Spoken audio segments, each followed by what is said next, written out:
Welcome back to the channel, everyone. In the final of the 4 AFC divisions, in today's episode, we have the AFC West.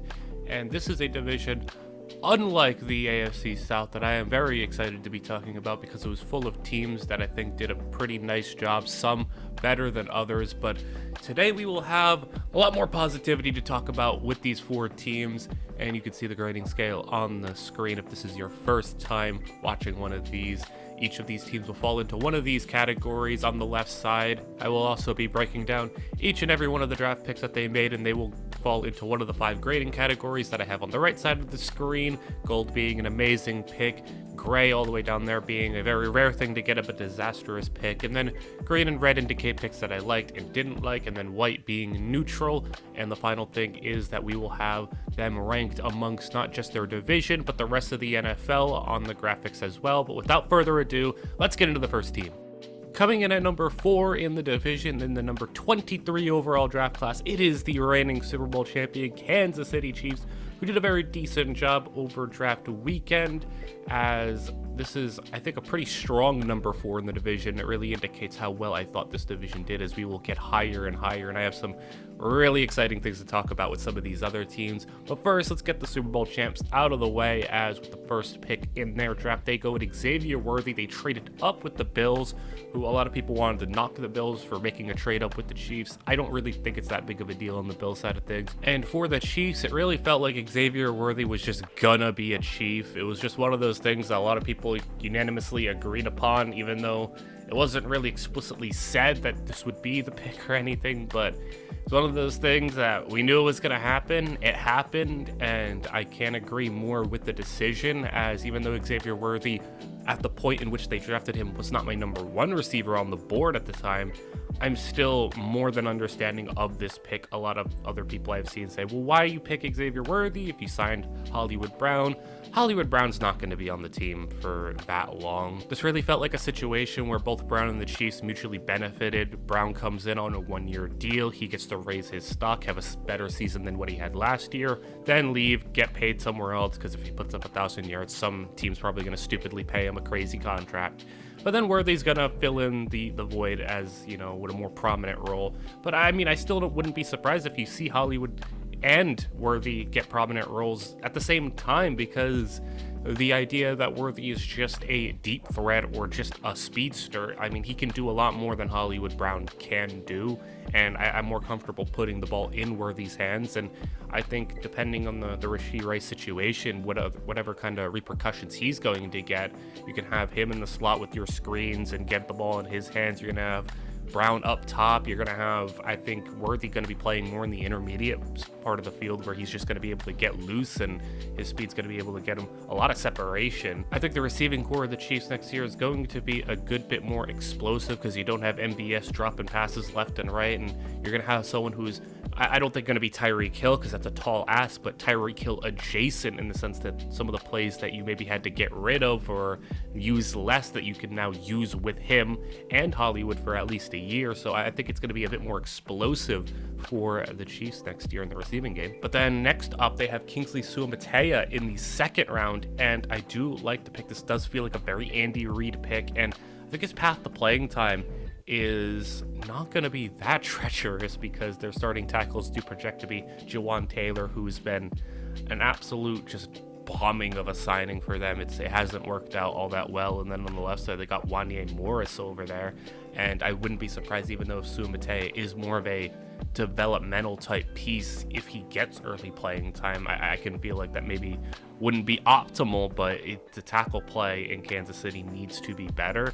Thankfully, though, the interior of their offensive line is really good, and I think it got a bit stronger in the 5th round, taking Hunter Nauerzad, who I think is going to fit the piece that Allegretti left them, because Allegretti went to Washington, and he's kind of just been that guy who plug him in left, right guard. Joe Tooney had an injury, couldn't play the Super Bowl, and he's going to be a nice insurance policy as that, 4th interior offensive lineman for them. And then another pick I wanted to talk about that I liked was safety Jaden Hicks. Hicks was a player that I had a 2nd to 3rd round grade on, and he actually was my number 3 safety overall. I was pretty impressed with Hicks, as he wasn't, like touching my top two. My top two were a clear gap, and we'll get into those players when we eventually, get to the teams that took them.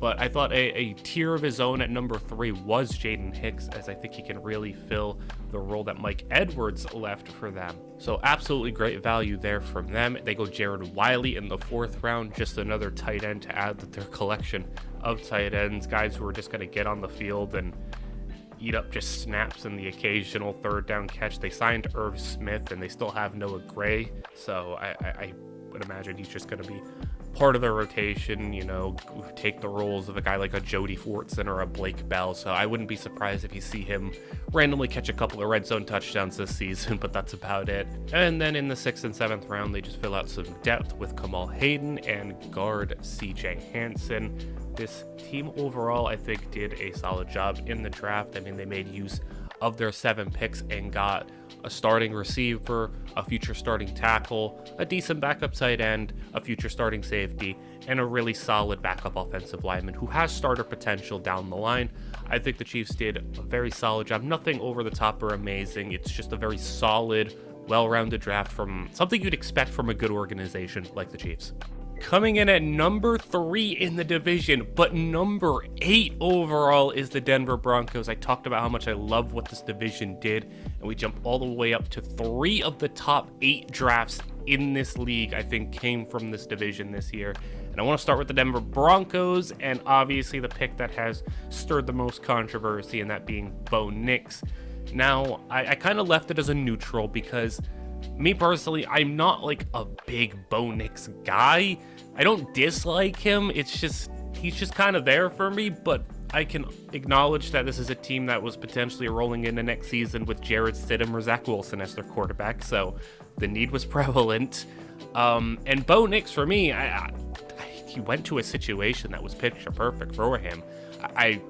A lot of people had envisioned that this was going to be the pick. I mean, this is the most Sean Payton QB possible. So if there was ever a place where Bo Nix was going to succeed, it's going to be in Denver. And I can't really knock them for making that pick because I can't say that there's a better pick that they could have made that would set their team up for success, short term at the very least. I don't know about long term. We'll see if Bo Nix can, eventually take a big step into becoming a great QB. I do anticipate Bo Nix being a perfectly fine middle of the pack QB. And for me, I can't say I love the pick because I'm not a guy who's a higher floor, lower ceiling type of guy in the first round when it comes to quarterbacks. If I'm taking a quarterback in the first round, I want to know that he could be great. I don't know if Bo Nix can be great, but I know that they can win with Bo Nix. So if that's what they're going for, they don't need some top tier guy. They feel like they can just put a team around Bo Nix and, he can be Drew Brees light for Sean Payton, then sure, I can't really hate them too much for the pick. A lot of people are hating them for it. I understand where you're coming from it, but I'm very just neutral about it because there is a lot of ups and a lot of downs and a lot of positives and a lot of negatives when it comes to making Bo Nix the pick at 12. So that is where I guess I differ from a lot of people who would probably knock this draft class quite a bit because they're going to say Bo Nix was, a disaster pick potentially, or just a pick that they didn't like, and they're going to bump this down. Pretty neutral on Bo Nix. But then I want to get into everything else because that is where they really won the draft for me. And that is with 3rd round edge rusher Jonah Ellis. Jonah Ellis is a 100% pure my guy in this draft. I put Jonah Ellis in my top 32 players in the draft this year. And I think that getting him in the 3rd round is an absolute steal. There's a lot of people who only watched what Jonah Ellis did with his injury, and they say he was really bad, and he was not good with his injury, but I very much liken this to a situation where someone like Baker Mayfield put up awful tape with the shoulder injury for Cleveland, and everyone had themselves believing Baker Mayfield is just an awful QB, just terrible player. And then when he got put in a situation that he could succeed with and was fully healthy like Tampa Bay, it was pretty solid. I mean, I'm not saying Baker Mayfield's amazing, but he showed that he's a middle of the pack QB and he won a playoff game. With his injury, he did put up some poor tape, but I think it was a situation where he was a player who got hurt, wanted to play through the injury because he cares so much and he wanted to put up there and be there for his team in his final season, and it costed him some draft stock. I think if he would have just either sat out with the injury and not put up the bad tape at all, he could have been drafted higher. And obviously if he just would have never gotten injured at all, I think we're looking at an easy second round pick.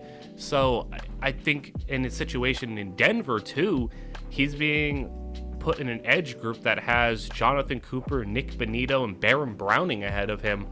I'd be pretty surprised if Ellis, if he comes in fully healthy, ready to go, isn't going to get significant playing time for this team.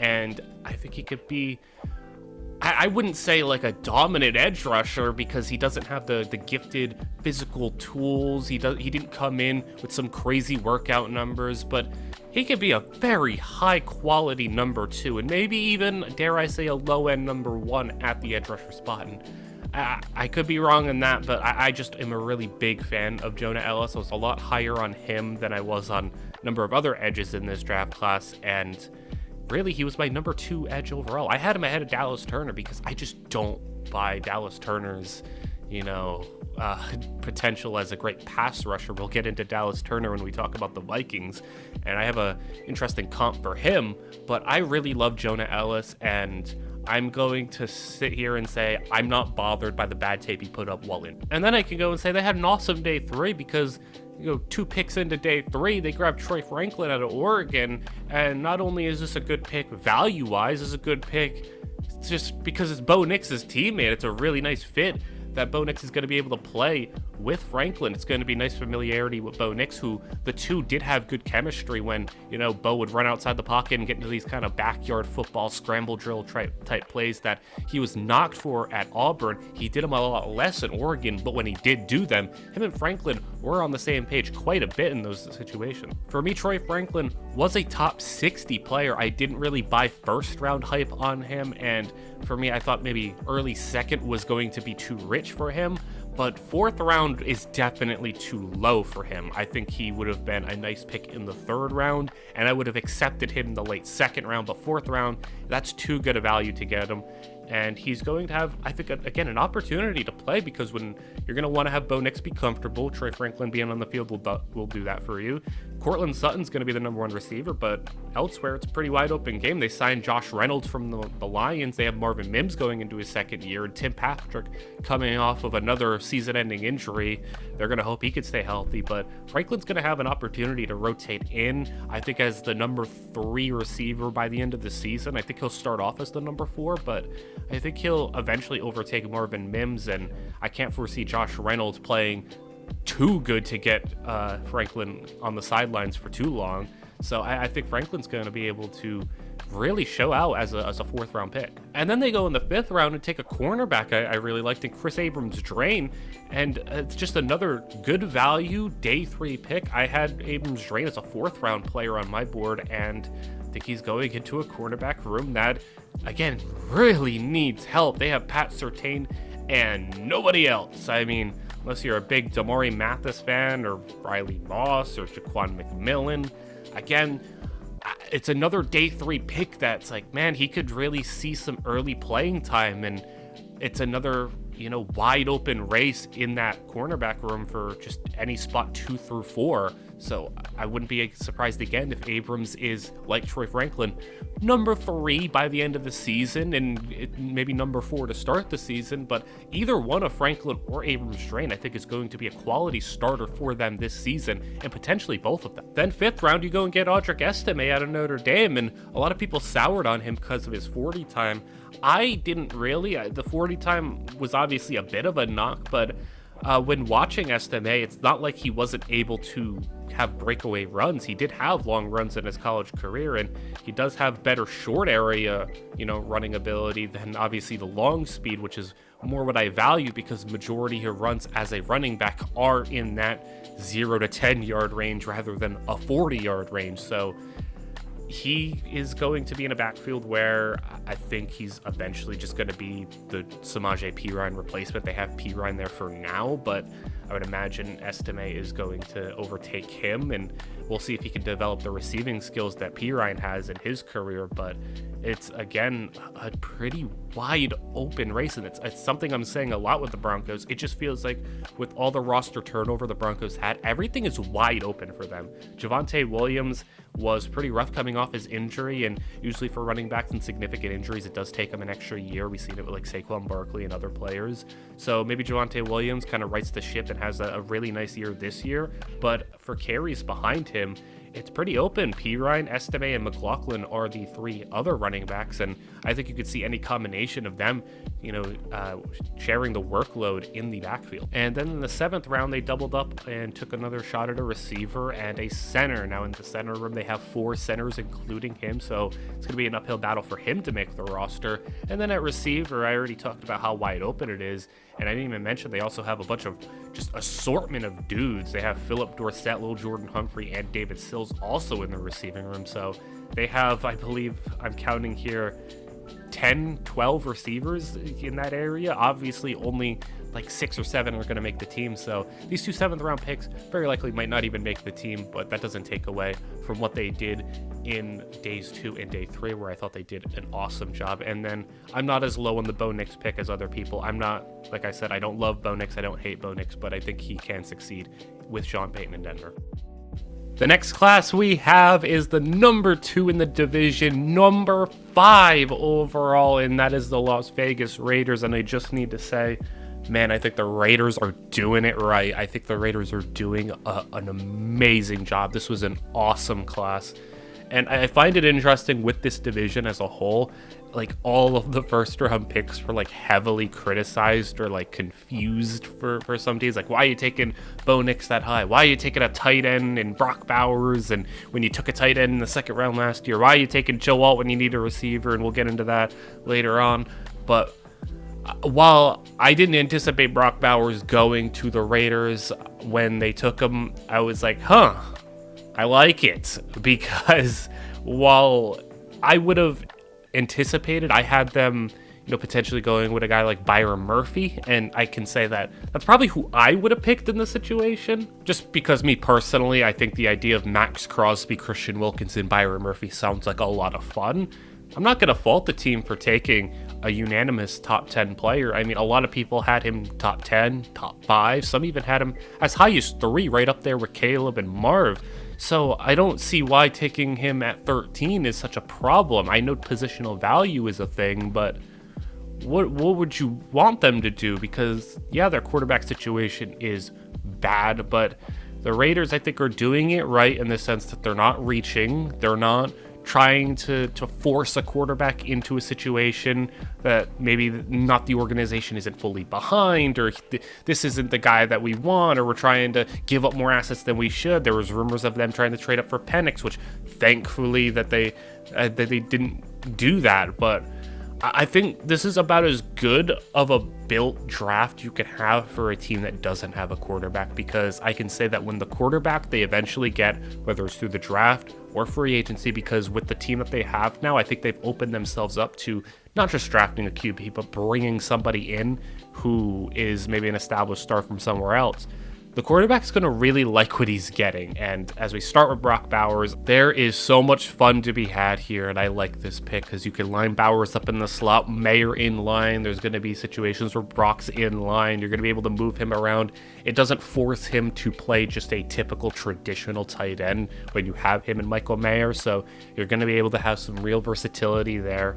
And this is a team that also just signed Michael Gallup in free agency, after the draft, to add to Jacoby Myers and Devontae Adams, along with Trey Tucker and the speedy, deep threat that he gives them from last year's draft. So I think you got a decent cast of weapons to throw the football to. So I know Aiden O'Connell or Gardner Minshew doesn't excite you, but it excites whatever future quarterback you're going to have in this team. And then what's going to excite them even more is getting Jackson Powers Johnson. Like, what a draft pick.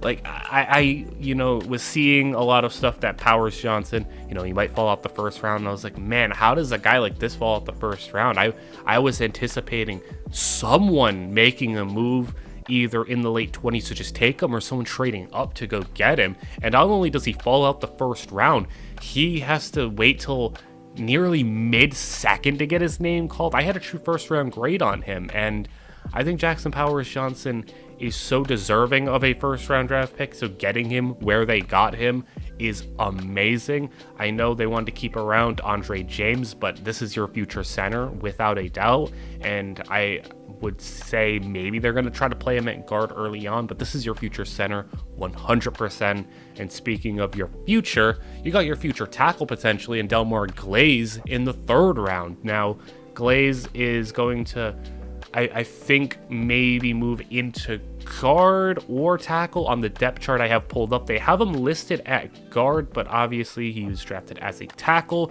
So, I mean, you're looking at Dylan Parham or Thayer Mundford. Both of their jobs could potentially be in danger due to Delmar Glaze and wherever they decide to develop him and push him in.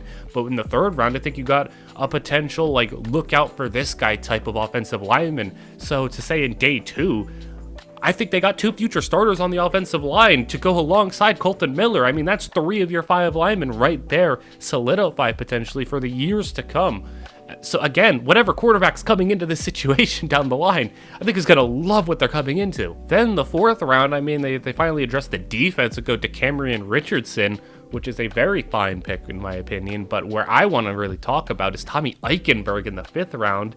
And a player that I likened him to, which is interesting, is their current linebacker, Robert Spillane. And I think this is the eventual Robert Spillane replacement, and Eichenberg just kind of feels like that linebacker. You know how there's always that one day 3 linebacker in every draft? It's that unathletic, you know, just whatever, like white dude who comes in, and then in a couple years, like, he's racked up like 100 tackles every year and has carved out a nice starting job for himself in the league. I think that this year it's Tommy Eichenberg, and the Raiders got him, and it's such a Raider pick to get a guy like Eichenberg, and he's going to fit well in that linebacking crew. But it doesn't even end there, as they get Dylan Laub in the 6th round, which is another really fun pick. I do think it's very interesting that this team really loves some Zamir White, and so much so that they were willing to just let Josh Jacobs go, not sign anyone significant. They got Alexander Madison, but like I said, not sign anyone significant or draft anyone that high. But I think Dylan Laub's going to be able to get some real playing time, and I think he's going to emerge as the number 2 running back for this team. And I'm looking top to bottom at this draft class. Future tight end, future what I presume to be top 10 tight end at minimum. You got starting center for the next however many years, starting guard or tackle for the next however many years. DeCamerion Richardson's going to be a solid like number 3 corner for them for however many years, because in the cornerback room you got Hobbs, Jack Jones, Shakorian Bennett. Hobbs obviously great in the slot, so Richardson could find himself on the outside quite a lot in his time in Las Vegas. And then Tommy Eichenberg, I think, is a long-term, solid starting linebacker. Dylan Laub, a long-term number 2 running back. You got a lot of players who I think are going to get a lot of playing time, a lot of opportunities on the field. And like I said earlier to start this is how you build a team when you don't have a QB. You don't make rash decisions. You don't force a QB pick. You go out, you take the best players on the board, you build a great team, and when you find that quarterback you want, whether it be in the draft, in free agency, through trade, you're bringing them into a good situation. And I love the culture that the Raiders are building, and I love the team that the Raiders are building, and I'm really excited for whatever future quarterback they eventually get, because this Raiders team, they're not going to be crazy this year unless Minshew or Aiden O'Connell goes crazy. They're probably just going to hover around 500 this year. But man, when they get a QB, I really look forward to what this Raiders team is going to be able to do.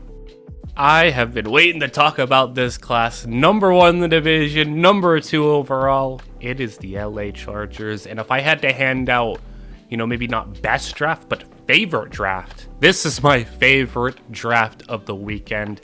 There is so much gold to talk about here. There is just so much to get into. I love everything that was done over the weekend for the Chargers, and I find it just baffling that I can go on to like draft reviews or social media or whatever and say that like I see that people don't like what the Chargers did. People, and like, it's crazy because no one is more angry towards this draft than Chargers fans, and I'm baffled by that. So we have to start with Joe Alt at number 5, and there was a lot of outrage when this pick was made because why didn't you take Malik Neighbors? And I love me some Malik Neighbors. Trust me, I really like Malik Neighbors, but this was the objectively correct pick.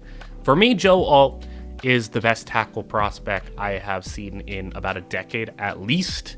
You know, I can't really speak before my time of scouting these drafts, but I can say in at least my time of getting into all these draft classes and really diving into them, Joe Alt's the best tackle. Not only that, I mean, what is the issue with having Rashawn Slater and Joe Alt, who could potentially put together the greatest tackle duo that the league has seen in a very, very long time? I mean, they're already day one, I think, rivaling the likes of, you know, Lane Johnson and Jordan Mailata in terms of tackle duos. Well, what's wrong with having two potential all-pros on each side protecting Justin Herbert? And not just that, Joe Alt, a lot of people wanted to clown, you know, Jim Harbaugh for the quote he made about receivers, that they view offensive linemen as weapons. And, you know, maybe that's a little bit of coach speak and, you know, the hard-nosed, tough coach style. But Joe Alt is a weapon. You know, maybe that doesn't apply for a lot of offensive linemen, but Joe Alt is a weapon. Having a guy that big, that athletic, that fast, just running down the field in the run game, mowing dudes over 10 yards down the field at Notre Dame, he is a weapon.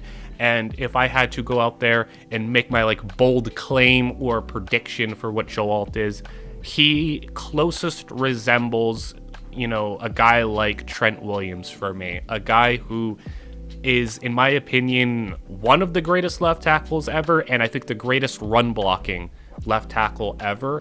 And Joe Alt, whether he plays left or right going forward, whatever they want to do with Rashawn Slater and him, wherever they want to move them around, I think Joe Alt's going to be, you know, that level of run blocker and that level of just weapon, because the way that the Niners move Trent Williams and get him out there, I think they're going to be doing the same thing with Joe Alt. And I truly am anticipating you're taking like a Hall of Fame level tackle here with the number 5 overall pick. And there have been offensive tackle prospects that have gone higher than 5 that are worse than Joe Alt.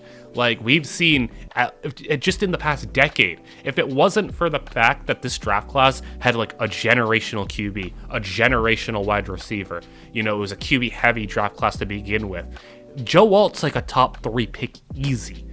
You got him at 5. You should be thrilled with getting Joe Alt at 5. I have no knocks on this pick in the slightest. Now let's talk about the receiving core, because there's a lot to be made about why they didn't take a receiver with the top pick and getting Malik Neighbors. But I think there's more reasons to not take Malik Neighbors than just Joe Alt's on the board. I know there's a lot of hate out there for Quentin Johnson, and trust me, there's a lot of jokes to be made about his hands and how his rookie season went. But at the end of the day, Quentin Johnson was a first-round pick, and Quentin Johnson is on a team right now with a coach that really believes in him. Also, in my opinion, coming out of last year's draft, Quentin Johnson, to me, wasn't a guy who was going to come in and light the league on fire year one. He always kind of seemed like he would take a bit more time, for me at least. So you have Quentin Johnson as a first-round receiver going into his second year. And on top of that, Quentin Johnson isn't complemented by Malik Neighbors really much at all, because Malik Neighbors also is a guy, you get the ball in his hands and you let him run. Quentin Johnson, that's what he is. He's a bigger bodied version of that, but he's a guy that you line up, you can throw screens to him, you can, you know, give him the ball on slants, let him catch and run. I don't think the Chargers really set him up for success last year and used them properly. And on top of that, I mean, he was dropping balls left and right. Again, I agree Quentin Johnson had a bad rookie season, but like, you can't bail on him that quickly. And you can't take a player also that would immediately eat into all of his roles, even though Malik Neighbors is probably going to be a better player. You take Joe Alt, who is, I think, just a better player than Malik Neighbors. You take a player who's going to be just incredible, and you still got a receiver. And that's the thing here, is you got Ladd McConkey in the second round. Now, for me, I'm a massive Ladd McConkey guy. Obviously, Malik Neighbors was my number 2 receiver. It's not like I'm comparing the two. But Ladd McConkey was actually my number 4 receiver, and I had a true first round grade on him because I absolutely love his separation and route running ability. And I think this is more what the Chargers needed, and this is also a better complement to the roster that they have. Quentin Johnston's going to play on the outside. You need a guy who can just line up in the slot and just eat up targets, eat up third down conversions, chain moving. That's what Ladd McConkey's going to do. You know, Quentin Johnston's going to be the guy, first down, you can throw him out, get the ball in his hands, let him run, and do whatever. But you need a guy who's going to be able to move the chains on third down. And I think at the bare minimum, the absolute floor for Ladd McConkey, in my opinion, is Hunter Renfrow. That's the absolute worst I think you're getting. And at best, I think you're getting a guy who can like eat up like 100 catches in a season. Like, I think you're like, obviously he's not going to go for nuts yardage. I don't think it's going to be like a 1600 yards, but I think he's a guy who can get like 100 catches for 1200 yards, move the chains, just be that go-to guy who just moves the football methodically down the field. And I love everything Ladd McConkey has in his game, and I love that he went to a team like the Chargers and a quarterback like Justin Herbert, because I've seen a lot of the things he had to deal with in college, man.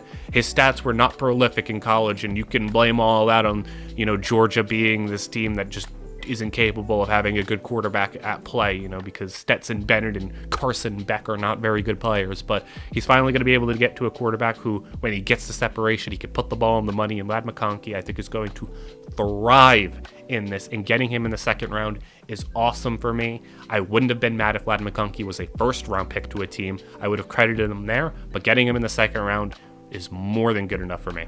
And it doesn't stop there, because they weren't finished in day 2. They go and get my number 1 linebacker, Junior Colson, who I think was the, you know, best linebacker in the sense that not only just talent-wise, but he's the most NFL-ready linebacker. Junior Colson's going to step in day 1 and be like the guy at linebacker for the Chargers.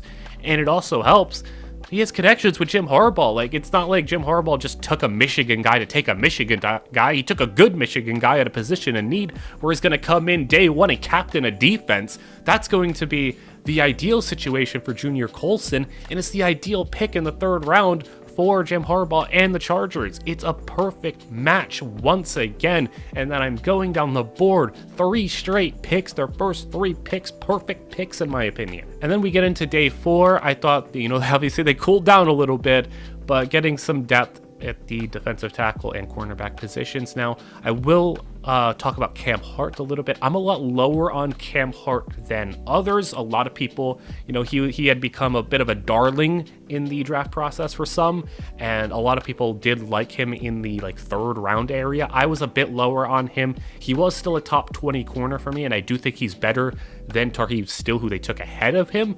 But even though I'm not a big Cam Hart guy, I still did have like a 4th round on him. So getting him in the 5th round is great value to me, and I think he is going to have early playing time potential, because you look at the cornerback, you know, depth chart for the Chargers: Asante Samuel, Christian Fulton, and then it's whoever else wants to step up, and I think Cam Hart's going to be that guy who probably steps up for them. And the final player I really want to get into is running back Kamani Vidal in the 6th round. An absolute like just steal for me, a player I loved, a player that I had a 3rd round grade on and was my number 5 running back overall. And part of it is I do have a sweet spot like in my heart for certain position archetypes, and one of those archetypes is the bowling ball running back, who is, you know, a tiny, low to the ground, just bulky, powerful running back. He is 5'8", 215 pounds, and an absolute monster. And again, another perfect fit for the Chargers, who already went out and brought in Gus Edwards and J.K. Dobbins, former Ravens running backs for their offensive coordinator, Greg Roman. But I'm going to be so serious when I say Kamani Vidal, I think, can come out and establish himself as the best running back on that team very quickly because he's not going to have the injury issues that J.K. Dobbins has. Gus Edwards, for me, I don't think is really all that great. He was a touchdown machine, but that's about it. I mean, we've seen these running backs who are touchdown machines kind of just fall off one year. Most recently, it happened with Jamal Williams, who goes and leads the NFL in touchdowns, and then the next year he's a backup on the Saints and scores 1 touchdown all year. So, like, a touchdown machine running back doesn't really mean that much to me. So, I just really think Kamani Vidal can come out and be the team's top running back very early on. And again, it's another situation where a adjacent type comp I had for Kamani Vidal is like, man, he kind of looks a little bit like with his size profile and how he runs a little bit like Frank Gore. And now obviously he's not going to be maybe as good as Frank Gore, but just stylistically, I'm like, man, very Frank Gore, like a tiny, bulky, powerful running back who's really solid. And what do you know? He goes to a Harbaugh who's very familiar with Frank Gore in San Francisco. So amazing fit. And I love that Kamani Vidal gets to play with Jim Harbaugh and is going to be able to grind out a lot of carries, I hope, for that Charger team. And then the 7th round, I mean, sure, you wanted to complain about not drafting receivers. Here's 2 more for you, Brendan Rice and Cornelius Johnson, who we'll see if they can make the team because there's a whole lot of guys just kind of bundled up there. They have Darius Davis, Semi Fehoko, Brendan Rice, Cornelius Johnson, Jalen Gill, Leon Johnson, and Jalen Johnson. A lot of Johnsons. One of them's probably going to make the team, but aside from your top 3 of Josh Palmer, Quentin Johnson, Ladd McConkey, it's going to be an open competition at the receiving core. I do anticipate one of these 7th round picks making the team at least, and I can just say top to bottom, the Chargers had my favorite draft of the weekend, and if it wasn't for a certain team grabbing a certain generational quarterback, they would easily have my number 1 draft. But man, the Chargers were amazing, and I am so excited for what they are able to do. I don't want anyone to sit here and tell me Jim Harbaugh can't draft. I don't want anyone to tell me Jim Harbaugh is like too outdated or whatever the case is. He did a phenomenal job. And the Chargers, I don't know what they're going to be this next year because they have a lot of cap issues. They're in an odd transition type year. So I wouldn't be surprised if the Chargers are still another year away from being in a great situation. But man, watch out for some of these players. And that will do it for this draft video. And let me know what you think of this, what I believe to be an incredible division full of drafts. Let me know what you think of the controversial 1st round picks that have sparked a lot of discussion, that being, guys like Brock Bowers, Bo Nix, and Joe Alt. Let me know if you agree with how I believe that the Chargers did.